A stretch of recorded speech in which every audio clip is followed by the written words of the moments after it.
introduce the second session on central bank governance and financial sector oversight, I would like to introduce Thathsarani Siriwardana, a research analyst at Advocata Institute. Good morning, ladies and gentlemen.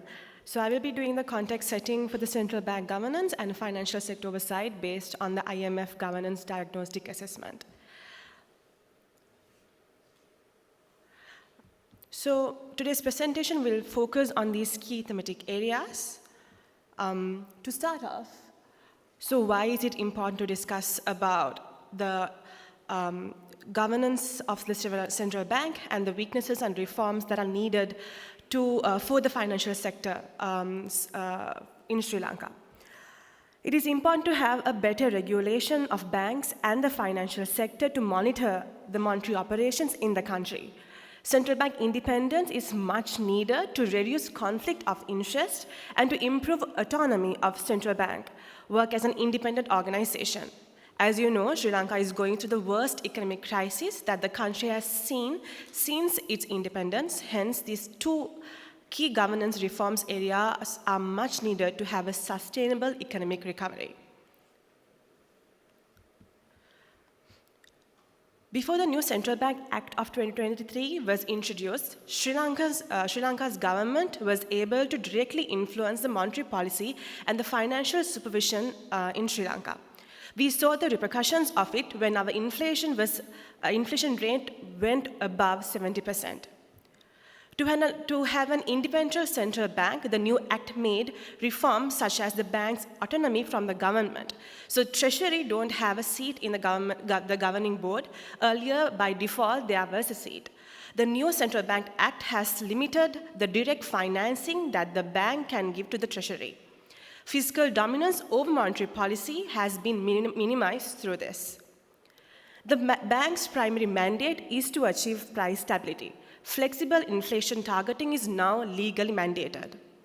Governance framework, in terms of it, the governance board and the monetary policy board, there are two separate boards now running in central bank.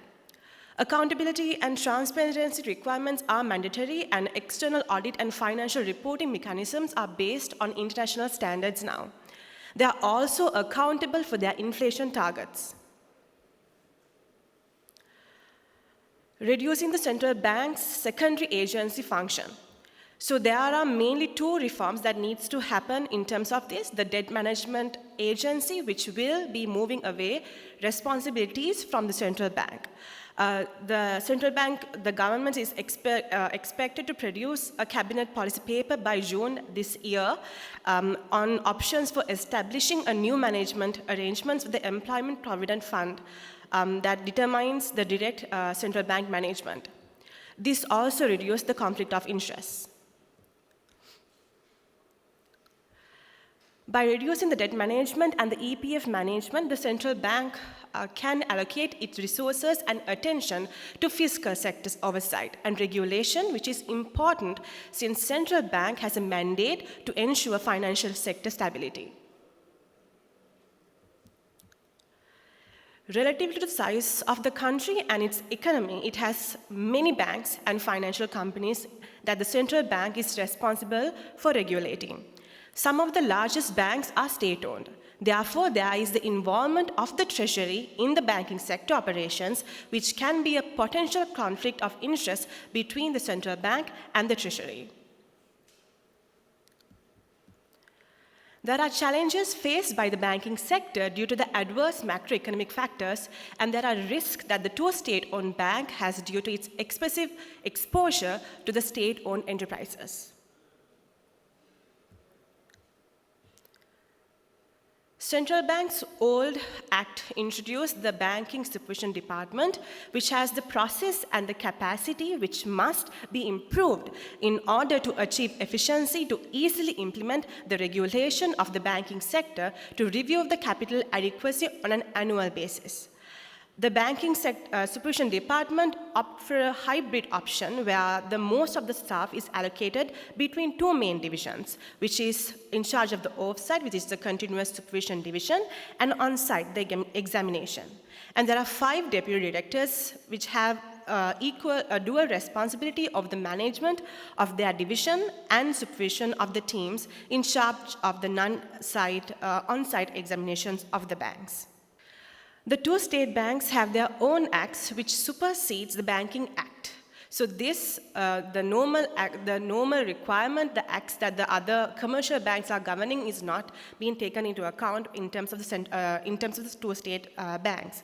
So under the new Banking Act, which will supposed to supersede the existing acts of the state banks, will address the governance weakness, including the appointment of directors. As mentioned before, it's vital for the new Banking Act to come in, which supersedes the existing banking acts and also the state banking acts. As a result, the supervisory authority of the Ministry of Finance will possibly reduce. So in terms of doing these policy recommendations, the main challenge that I see in terms of doing this is because there are a lot of banking reforms that are coming into play. And also the banking sector reforms are very sensitive. So there should be a lot of public and policy education with the relevant stakeholders, especially to the public, should be given in terms of these reforms and how essential they are. Thank you so much.